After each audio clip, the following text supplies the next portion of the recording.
Reckless talk. Son of a gangster. Hey, reckless talk. But I got expensive habits. Don't step in salt.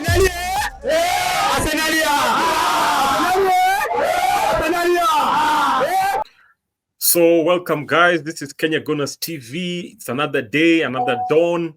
They say everything that begins has an ending. Today, news flash: one of the best coaches to ever grace the Premier League, Jurgen Klopp, is going to leave at the end of the season.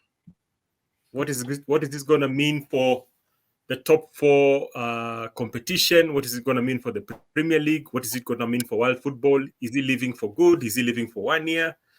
But most importantly, what does it mean for Arsenal? Yep. So, Don. Yep. What do you have to say about the new crazy news that has I think it's the most tweeted news today about Liverpool and Jurgen Klopp? I can see the fans are really sad. I would be sad. I mean, like, Klopp changed the way we play the league, the heavy metal football. What are your comments on the news flash? All right. Okay. Before I say anything, I think for a moment I noticed I was blurred, but I think I should be clear right now. Yeah, my camera is now clear. Yes, it is. All right. So anyway, but they came as a shocker. Klopp leaving Liverpool. I haven't really hear him speak. I just saw a bit of a snippet or a bit of a clip of what he was saying. The reason why he's leaving Liverpool, and basically he was saying that he's tired. He basically needs to rest.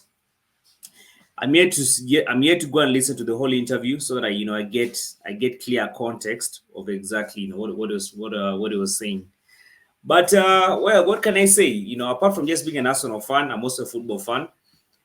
I mean, fair enough, but the Klopp has really changed Liverpool. I mean, from a dry spell of 30 years, but they're not actually winning the Premier League.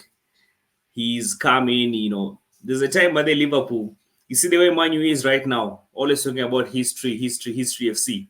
There's a time by the Liverpool was all history FC.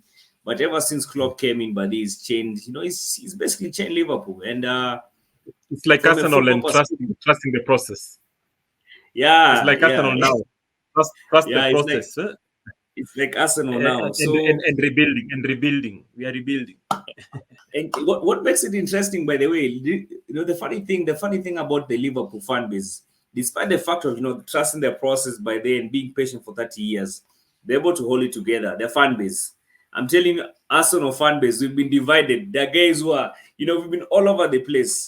That's what makes it really interesting. But then now, it's really sad to see Klopp go. What does it mean for Arsenal? I mean, just to answer your question, I'll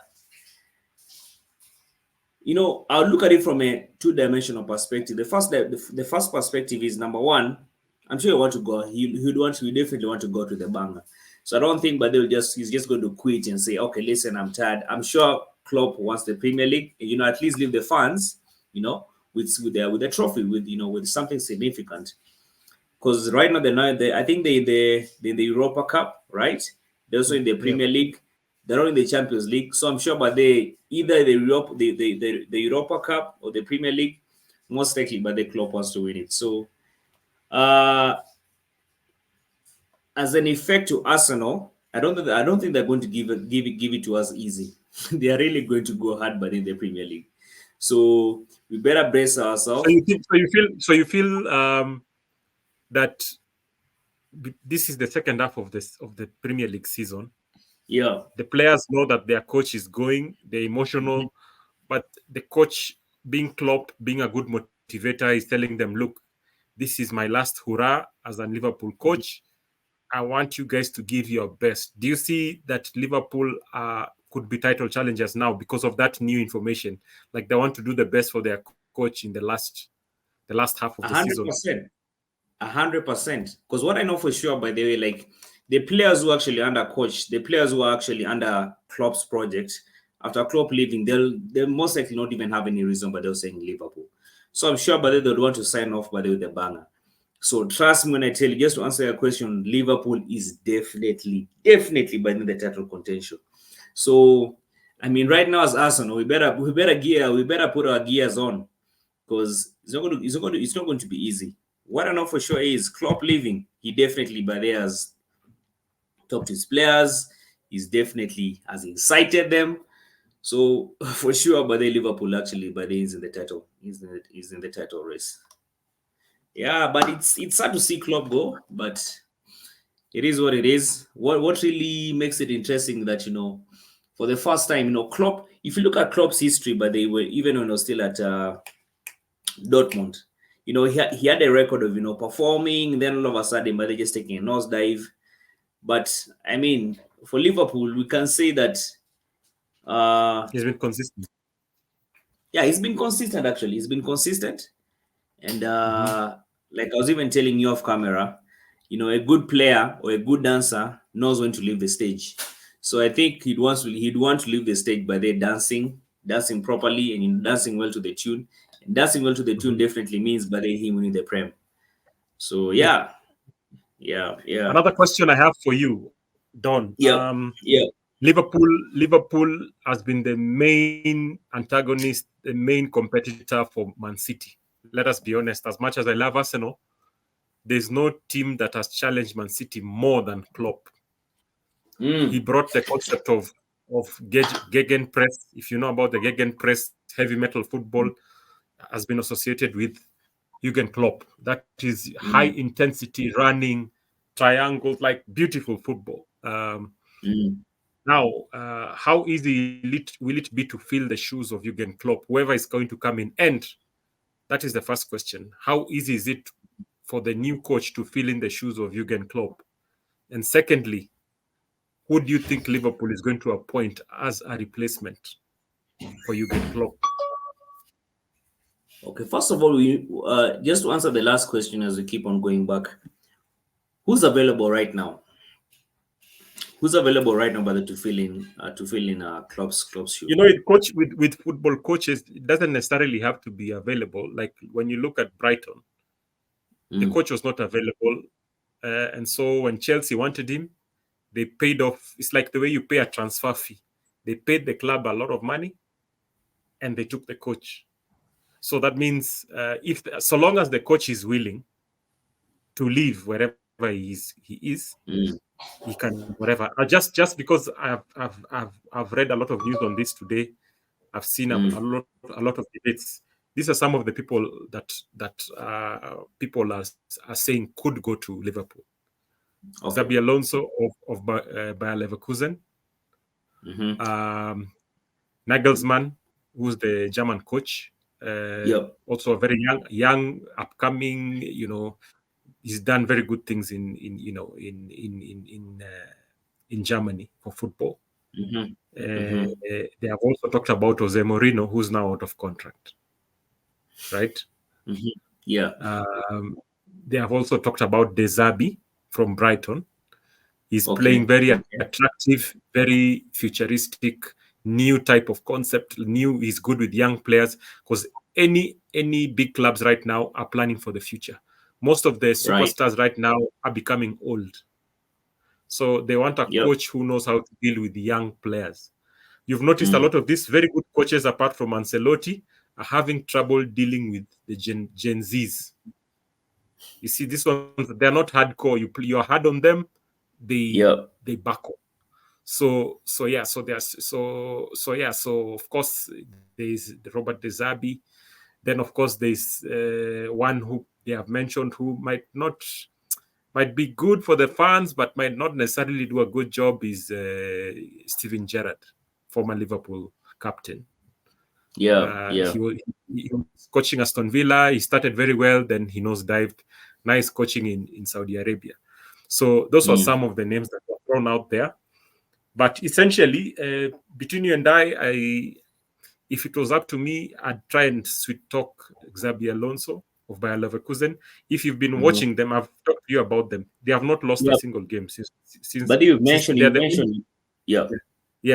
have not lost a single game this season so far. They have not lost a single game. In fact, they have almost a perfect record, and Bayern are behind them. So this is a new thing.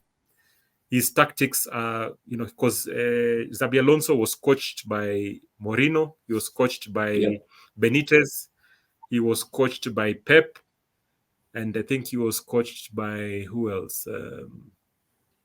I think at Real Madrid, Ancelotti or something like that. So he's had a variety of different types of coaches. So defensive-minded Mourinho, Pep, at Bayern, Benitez. So he's had different types of players, and he's come up with his own system of controlling the ball and transition football. So he's revolutionizing how football, just like De Zerbi. He's young. He's got new. He was a good midfielder, so he knows how to look at the game. Yeah. So exciting times for modern football. But so that's what I can say about the potential coaches. As an Arsenal fan, I want them to fumble with that decision for a while, so that we can have an opportunity. Because we've seen, for us, we've been rebuilding our squad. We are young. The young squad has been together for a while. We are 3 or 4 players away from being Man City level. 3 or 4 players. Right. Why? Because we have some young, talented people who are playing at a very high level. So if we bring in a bit of experience and balance with the youth we have, we can be lethal. Right now, we are struggling with finishing. It's, as I predicted, we are not going to buy any serious striker in the January transfer window. Yeah, so Arsenal, since Arteta came, we stopped doing panic buys. So chances are we might replace with a left back. Last minute, I suspect that's what's going to happen, but I don't know. If it doesn't happen, it's still okay. Why? Because Timber may be back towards the end of the season. Partey is already playing on the grass right now. So Partey I actually saw him in training, but he's been available for training. So chances are, but he might play this coming game because it's not Forest. Yeah, and then also because of FFP. Remember, in the summer, I think we are going to release a lot of players, and if Smith Rowe doesn't perform between now and end of the season, he's gone.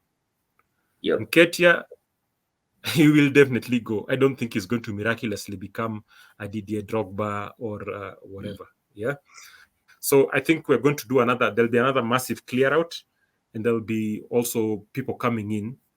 Most likely somebody to give competition to Saka. We also probably have a center forward, probably in the number 9 mold, powerful, strong, good finisher. I think we need that very much. It could also be a midfielder who can support Odegaard in terms of playmaking. So and of course to replace injury-prone Partey. So you've seen a lot of news on Zubimendi coming in. Yeah, so because I think Rice is being overworked, playing at the base of midfield. So there's some interesting times for Arsenal. So I feel like this is our opportunity to take advantage while the teams are rebuilding. Chelsea's of this world, Liverpool. I think this is the best opportune time to challenge the other teams, because you see, even if you bring a good player, I think it has been proven by the way Chelsea has performed that it doesn't matter how much money you spend to build the team. It's at least 1 or 2 seasons for them to start playing at the level. So what does that mean? What makes it interesting, by the way, just going back to the topic of the day, Jurgen Klopp. If you look at it, these days, clubs like Chelsea, clubs like especially Chelsea, they never believe, but they in the process. For them, by the way, especially the previous owners they had, the Russian guy, Ibrahimovic. They never believe in the process. They never believe in the process. Yeah. So looking at, just to answer the question that you asked previously, the new coach actually coming in and settling in for sure, but it's going to take time. It's going to take time. I don't think Bade is just going to come in. I don't think he's just going to come in and just change things and revolutionize things all of a sudden. And you know how competitive Bade the Premier But League is. Xabi Alonso did that in Bayer Leverkusen. But listen, the first game he took charge of, he won 4-0. Kwame, Of course, he had a few draws after. But this is the Premier League. This is the Premier League, Kwame. But you understand, but the league we're talking about, it's so competitive. By the way, so competitive. You come up with a new skill. What makes the Premier League interesting? But what makes the Premier League one of the best leagues, but in the world right now, is number one, the finances are somewhat distributed evenly. So there's some sense of competition, but among these clubs.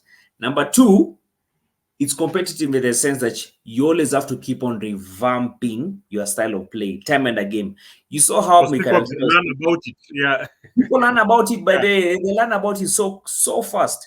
I mean, you saw how Aston Villa, by the way, when you're playing against Aston Villa, how they set up some very interesting grade line. Yeah, the next game we played, beating the offside trap. Yeah, exactly. Like they make sure that they keep on giving us the trap. And you see, like Gabriel Jesus keeps on going offside because people learn from Aston Villa. When you play against Arsenal, because of his runs, he doesn't know how to time them very well, and so we keep on getting offsides. Yeah.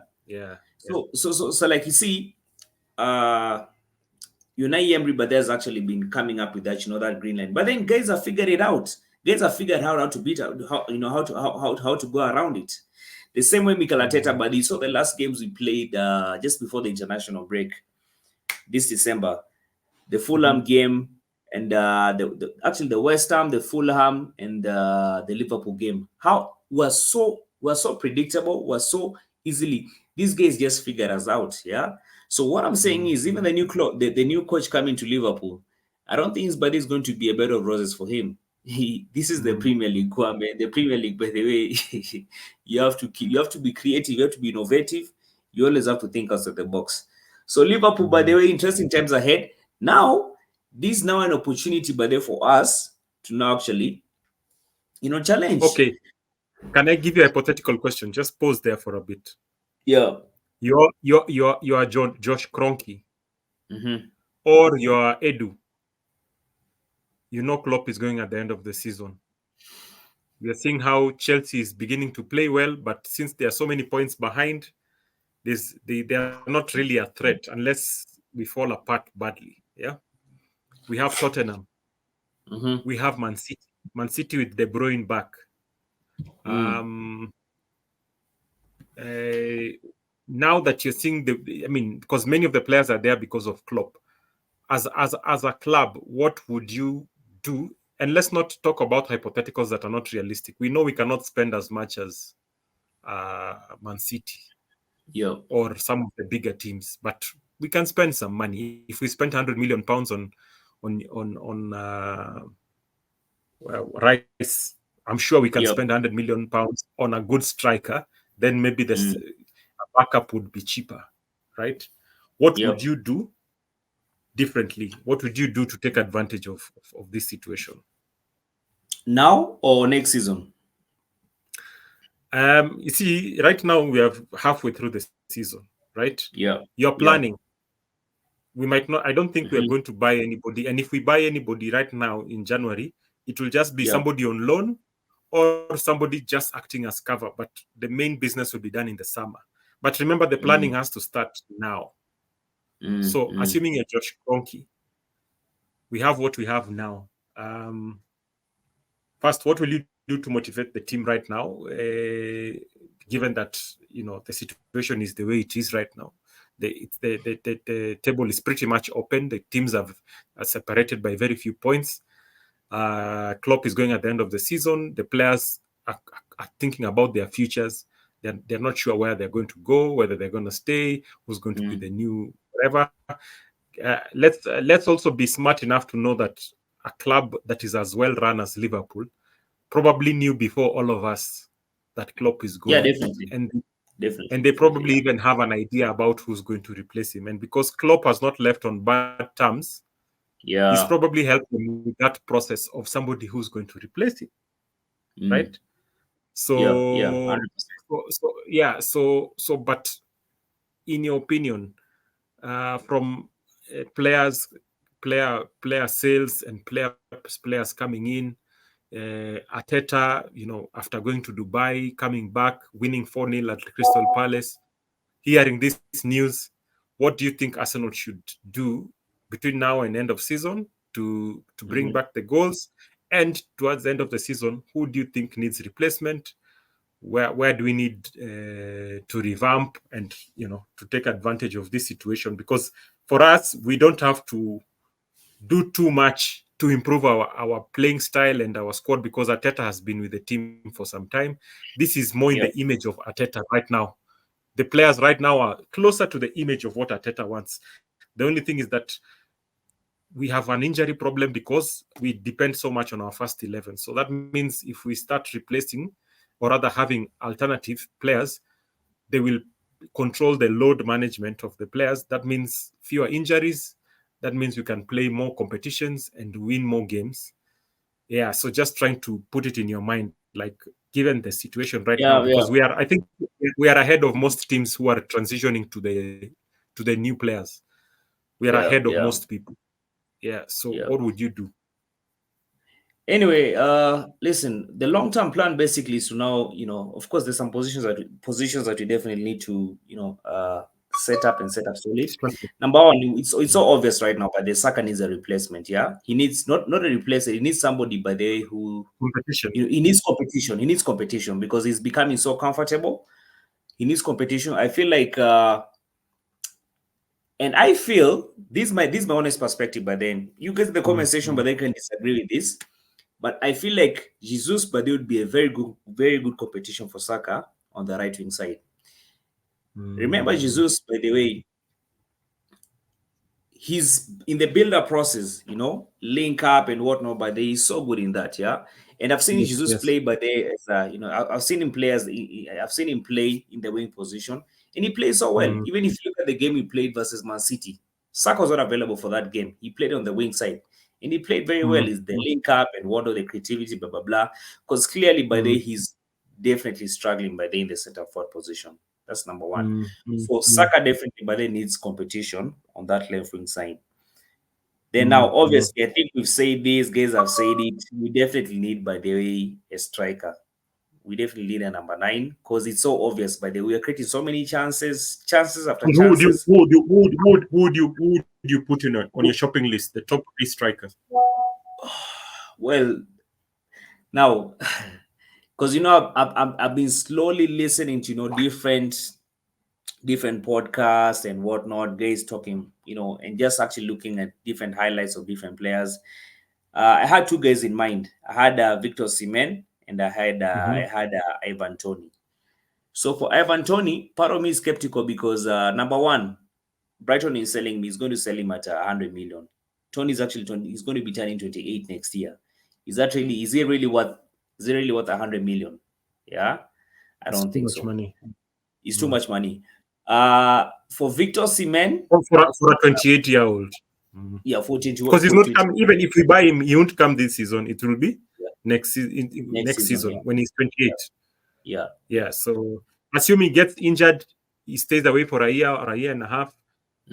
There's no resale value. You see, yeah, for us, we have an injury to Jurgen Timber. He's 22 years old. yeah. If he comes back, he doesn't perform as well, we can resell him, or he can serve us for 2 years. He's 24, and we sell him at a profit. So you see, that age factor is also a big deal. Go on. Yeah. So now, from those 2 strikers, by the way, I would settle with Victor Osimhen. In being he's young, yeah, he still has time to settle. And that guy has character, Bana. That guy, I mean, he's seen everything in this world. I mean, he was playing in the streets Yes, of no, he's London. fearless. Yeah, He's yeah, fearless. yeah. So I feel like someone like Victor, but they would fit perfectly well. But then Mikel's system kind of play. So that's a long term. Of course, the long term also, Partey. We need to find a replacement for Partey. We definitely cannot. We can't keep. And it's obvious by the end season is going. Arsenal is becoming as an injury room, or what do you call it, like a hospital for injured players. Yeah. Yeah, So we need to watch that. Yeah. Yeah. So the long term, by the way, the long term, and when I'm talking about the long term, I'm talking about now next season. Uh, the guys will definitely need to be cleared. Guys are not really adding value. Guys like Chris Nelson, guys like Smith Rowe, we have the Nketiahs. Kwame, by the way, we claim to be having a bench, and I think that's what most guys by they have in their heads. We have a solid bench. We don't have a bench, by the way. We only have a first 11. But we are just, this season, Kwame, and I think even you yourself, you said it, we are just one injury away From and facing the most music. likely, by the way, we might even miss the top 4. So now, we basically need to work on our second 11. Just the way Man City is. If you want to compete with Man City and the level they are, we definitely we have a first 11, but we need the second 11. So that's a long term. So now, what's the short term between now and end of the season? Hapo kidogo, I'm telling you, there's a lot of kizungumkuti hapo hivyo. Now, what I'll do right now is, for players, some of our most valuable players like Saliba, we have Saka, we have Declan Rice. Please, Mikel, don't overwork these guys. There's certain games that I feel like once we are 5-0 up, because we need these guys till the end of the season. Yeah, We need them to be fit. Yeah, we need them to be fit. So right now, if we are like 3-0 up, once we've sealed the game, start rotating. We yes. don't need Saka Bade playing 90 minutes. We don't need But Saka the playing. reason why he's having trouble with that, see, Yeah. we're having, it's like there's a domino effect. There is, because we are not scoring easily in open play. Yeah. We are having to scrap through certain games, not because we are not controlling the game or playing well. We are not finishing. So that means he doesn't trust somebody to come in and hold fort when we are just scoring 1-0, 2-0. You see? So if we were scoring and scoring quick and early, then he could be like, oh, let Saliba take a rest. So and so take a rest. So all of that is attached to the squad depth again, because then he doesn't trust. It's not that he doesn't know he needs to do that. He doesn't trust the second 11. And we've But that's seen what I'm saying. It depends with the instant. It depends with the different circumstances. Like if you look at the Crystal Palace game, we sealed that game. I think by first half, even by the first half, we sealed that game. Yeah. So like I felt like, yes, he rotated, but I felt like the players, there was no need of playing Saka Bade a whole 90 minutes. Once he gets to like 60 minutes, at least, because you see, what's the point of we have Nketiah, we have Smith Rowe, we have Reece Nelson. Chances are they might go next season. So at least use them. Yeah. At least use them so that they sell on value. They will have value. Exactly. Yeah. So I don't know if I'm answering your question. I think that's the short-term plan and the long-term plan. That's what we basically need to do. For me, same thing, but just slightly different. Jesus is not a scorer. As you said, you can't quite pinpoint where he plays, because he links up the attack very well. So he can drop deep to capture the ball when the teams become too high when they high press so much. He doesn't lose the ball much. So he can do link and play, he can run. He can continue doing that. But we need to spread the goals. Smith Rowe needs to have at least 10 goals. Odegaard 10 goals. Martinelli 10 goals. Saka needs to increase his goals. So I think they need to spread the goals between the front players. I think the sad thing with Arsenal right now, everybody at the front has lost form at the same time, which is the most craziest thing I've ever seen. Because you see, we need to have, if Saka is not performing, Martinelli is performing. If Martinelli is not performing, Saka is performing. But for the weirdest reason, because I don't know whether it's because of our new system or whatever, the front players have just... You remember, you are getting pissed off even in the game, even though we won 5-0. Yeah. They were playing so well. When they get to the front, they shoot straight at the keeper, or they don't know what to do. In fact, it was not until we scored 2 goals from set pieces, that's when they relaxed. And 2 goals from Martinelli, which were basically like easy goals. But in terms of open play, we are struggling. I think we are 10 or 12th in terms of playing. Creating goals and scoring from open play. right? So that's a weakness. Of course, as a coach, you don't come in front of the screen and keep talking about your weakness because it's going to affect the confidence of your players. But I know the technical bench behind the scenes, they know it's a strong weakness. And I know that they know people like Nketiah and probably as painfully, Smith Rowe and Reece Nelson might have to go to replace new blood. And so I think for what we have, we need to increase goals across the board, the front and midfield. At least if all of them do 10 goals, 10 goals, 10 goals, it will allow us to relax a little bit. Yeah, but then on the long term, I would like Edu to earn his money. Martinelli was a good buy. We bought him for £6 million, and he's now worth over 100. Right? That was a gem of a signing. I feel like because he's got Brazilian links. You see, like you'll find like there are certain clubs, because the coach is from that country, he tends to get like Ten Hag. A lot of the players have come from the Dutch league because he's Dutch. So for us, because we have links with Brazil, I think we need a flair players. Like you've noticed, like the Premier League and many leagues in the world right now, why we are lacking global world-class strikers is because teams have become more tactical, more athletic. They run a lot. They do many formations and everything. But the beauty and creativity, the flair of the past is disappearing. Like people are super fit. They run a lot. There is a lot of tactical play. And this is not just the top 2-3 teams. All teams, like in the Premier League, you find they're very tactical. They're all that.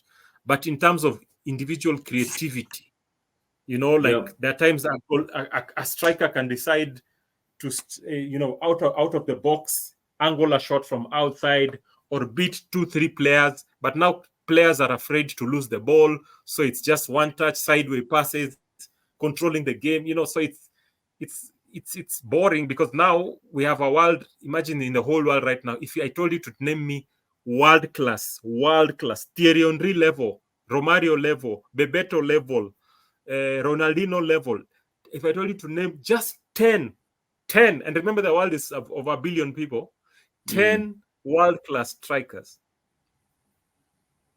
If I tell you to name 10 Xavi level, Pirlo, or high-level midfielders, Juninho. Yeah. You've mentioned one thing, by the way.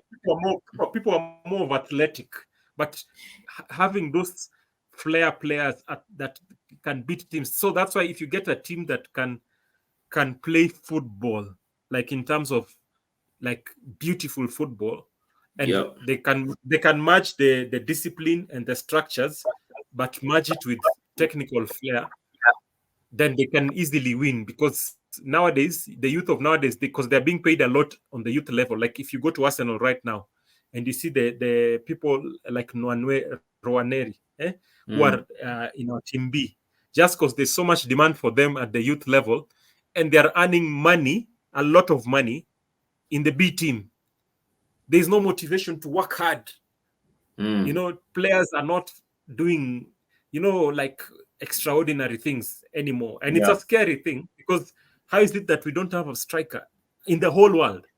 We don't have like high level, like Bayern, what do you call it? Bayern has to trust in Harry Kane, who's not young.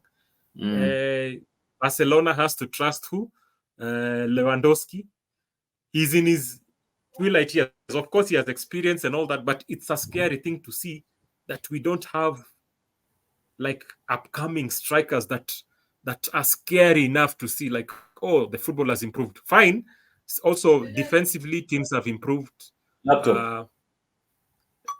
Teams overall are very, very tactically astute in terms of defense and everything. But I think from a general purist football lover, I think teams have to now work on building strikers of the future, midfielders of the future, because it's scary to see that. I have watched football for a long time, And I remember I'd just go and watch Ronaldinho play. Yeah. Ronaldo play. When I mean Ronaldo for Brazil, Yeah. you Yeah. know. Yeah. And even in the earlier days, when you look at um, Beckenbauer, Klinsmann, like there were so many players like who are really good. Bebeto, Mm. Crespo, Mm. like they were really, really, really good. But Yeah.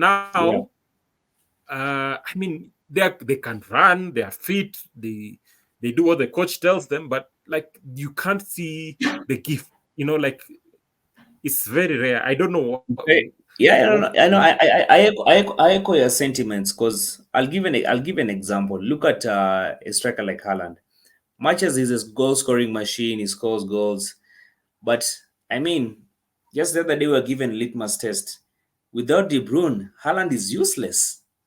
it's true. By they, yeah, it's the brain creating the chances. Yes. Yeah, it's De Bruyne created the chance. You just don't have that striker who has that individual brilliance.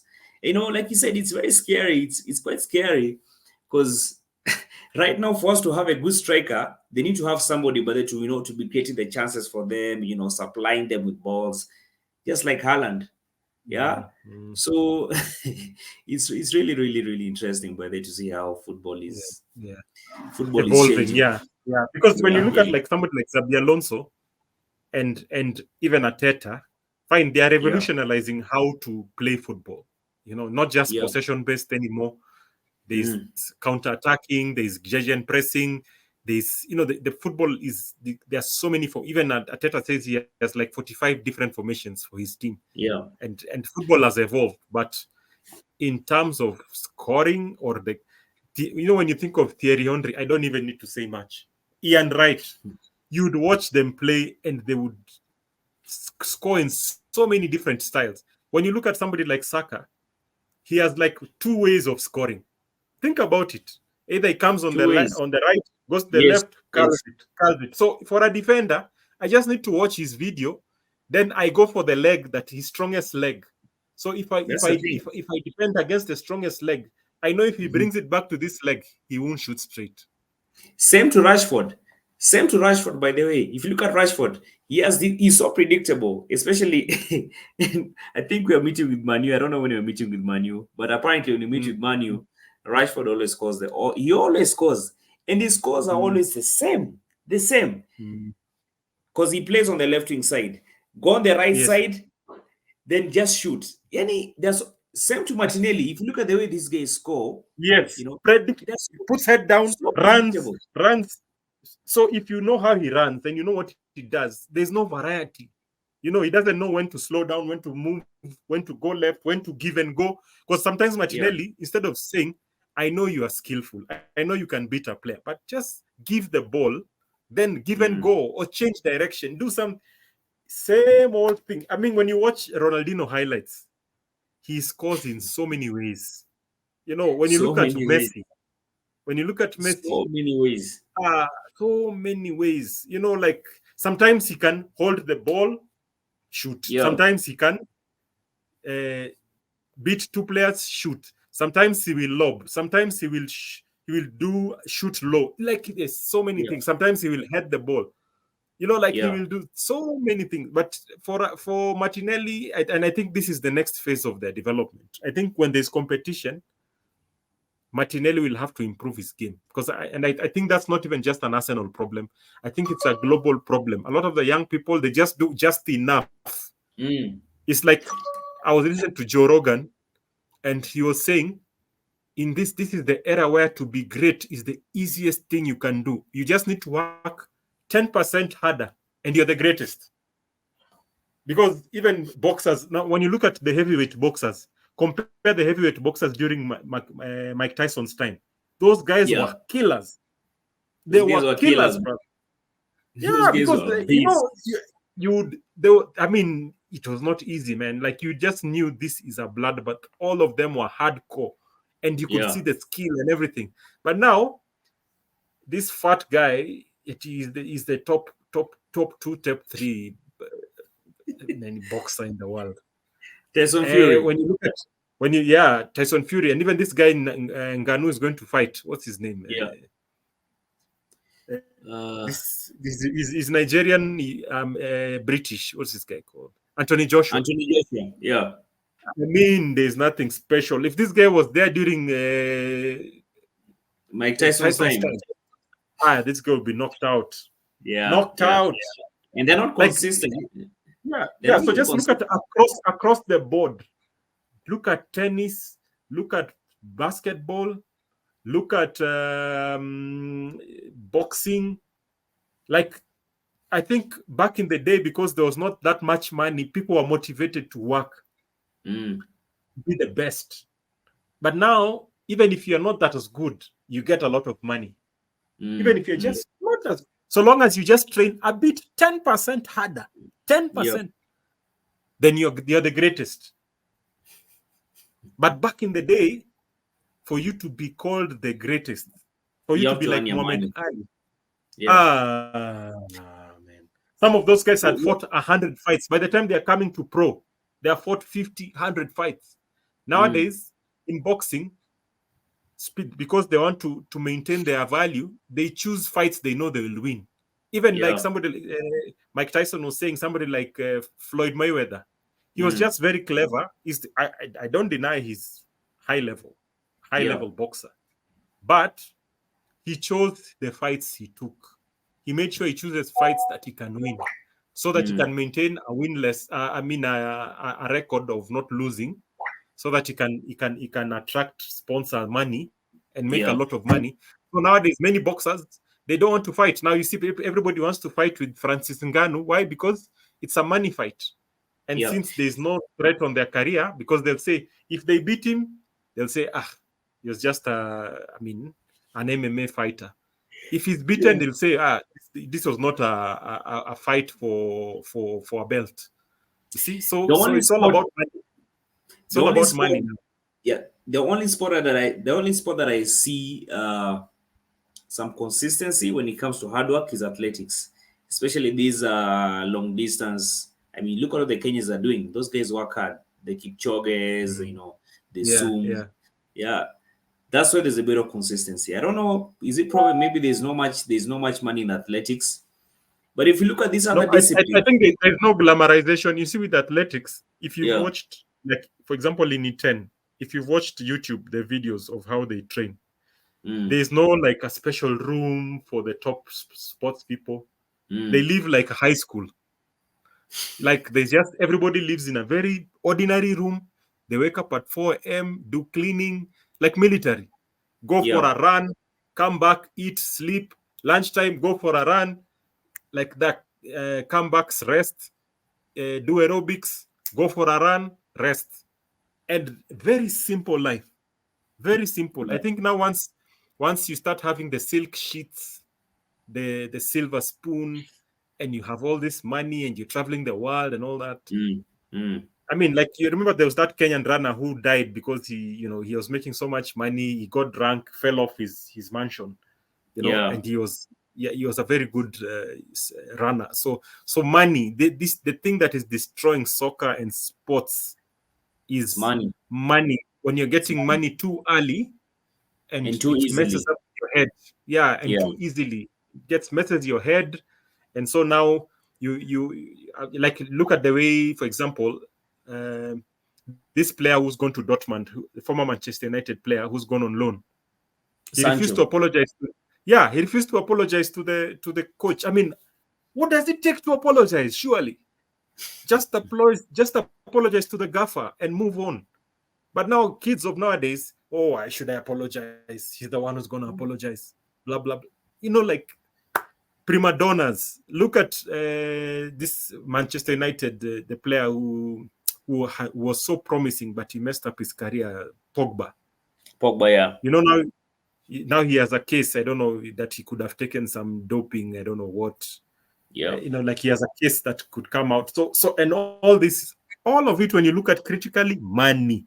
Getting so much money at a young age, it feels, now they lose focus. So I don't know what they're going to do about it, but I think many clubs are struggling on how to manage, because if you don't pay the money, the player goes to another club. If you pay the money, then the player becomes a problem. It's a very dangerous place to be in, because if these things not sorted out, eventually, but it's going to mess up sports, because there's going to be less competition. It's going to be sports is just going to be so predictable. Mm, It's going to mess up sports. Not only football, but across all disciplines. So mm. anyway, Kwame, man, I need to sign off. I've had a very long day, as you can notice by there. I'm struggling. Yeah, Yeah, hey yeah. man, I've had a big one. Yeah, yeah, So yeah, so all the best for us in the second half. I think we've had a few breaks. I hope those breaks will be to advantage. I know they tried to show Jurien Timber come, but I was reading an expert's view on injuries, and he was saying that from an ACL tear, you need at least 7 to 9 months to recover. So he was giving the best bet would be for him to come back in the next season. If he's to next season. play Yeah. this season, it's probably just for a few minutes towards the end, but it's a huge risk because if we wait and you force him to play and he gets injured, that will even be worse because then he's not yet fully healed. You force him to play, he gets injured, so then he'll start being like Partey. He plays a bit injured, so you need him to heal up well. Yeah. Yeah, the beauty is he's 22, Yeah. so he's not too old. Hopefully, his body can heal up quick. Yeah. So it's sad news for football, for Premier League, that Klopp is going to go. I know there's a lot of anxiety with the Liverpool supporters. Yeah. A bit of joy in some of the other clubs because then it gives us an opportunity to take advantage of the uncertainty of the future. Yeah, so let's close this. I know you're tired. Looking forward to what's our next game? Our next game is versus Nottingham Forest. That's going to be on the 30th, this Tuesday. So anybody, I'll hit you up, but they do a match preview for that game. Yeah, so I think it's a must-win game. We just for the next like 5 games, let's just go winless, and then let's just go. I mean, let's win all the next 5 games we have. If we're to compete, by then for the season. If we lose one game, then I think our season is going to be done. Let's not just focus on the top 4. I'm telling you, if we lose one game, the next 5 games, Liverpool is already 5 ahead. Yeah. Yeah, the next 5 games, if we lose one game, that's it, season done. In fact, by the way, I won't even pressure myself by the time about us being the title race. We'd rather even just focus on the Champions League. And do you still think we will get a left back with the transfer window? It's like a few days left. No, I don't think. I actually don't even see us signing anybody this January window. I don't see, unless maybe we make But that last like many for the first time, many teams have not bought anybody. Yeah, think about it. In fact, it's only Spurs who got that Chelsea guy. I've only heard of Spurs, and who else? Which team has bought by the way this transfer window apart from Spurs? Have Chelsea brought in anybody? Nope. Has Man City brought in anybody? Nope. No, they have bought a player, but he's not coming. Yeah, a midfielder Manu from River Plate, but he's not coming. He's going to continue playing wherever he is, but a midfielder. Yeah. Has Manu bought anybody that I've heard of? No. Okay, maybe I don't recall of any, but yeah, it's been one of those very quiet transfer windows. Yeah, it's been a very quiet transfer window, by the way. Yeah. So I unless maybe by the way come up, but the left position by the in the left position to replace Zinchenko. Okay. All those, most of them are speculation. There's nothing confirmed. Yeah, but let's hope. There's a Turkish guy. But the question is, do we really need a left back, by the way, to replace Zinchenko? Because we have Tomiyasu, by the way. We have Tomiyasu. But the problem with Tomiyasu, he's very good defensively, but not offensively. Then he's injury prone. He's also made of glass. Then he's injury prone. So that's why we need. And now I think everybody was shown Arsenal's weakness. So every team was attacking that side, then it affects our shape because then we have to support him because he can easily lose the ball Yeah. on that side. So it's a weak point, and I don't think Zinchenko is going to change his. I don't think that's his natural best position. He can play it from an inverted fullback position, but Yeah. he struggles. So yeah, it's not. We In can do fact, that against lesser teams. in fact, even just to answer one of the questions, what you need to do, by the way, this long term, Zinchenko Bade needs to play in the midfield. Let's get Zinchenko in the mid, because clearly Bade has that midfield technical ability. Let's get Zinchenko in the midfield, and then I'll get a left back, a solid left back. Yeah, I think that could be a long term solution. Because I don't think Zinchenko is, guys criticize him, but looking at what Zinchenko contributes in the build-up process, clearly Bade has that. Hey, he's so good, by the way. He's so good. That's what I was saying. Like this guy who you talked about, Tomiyasu cannot do what he does. The inverted fullback, like being able to start from the behind and then join the midfield and all that. His only weakness is the defense. That's his main weakness, actually. That's his defending. Yeah. So yeah, but anyway, at least we are not the only ones with the problems. Let's wind up. I can see you're tired. It's been a long day for you. Let's see how the next few days will pan out with the new news of Klopp situation. And yeah, so you have a good one, and on to the next one. All right, on to the next one, bro. I'll be seeing you hivi karibuni. Okay, cheers. All right, cheers, bro.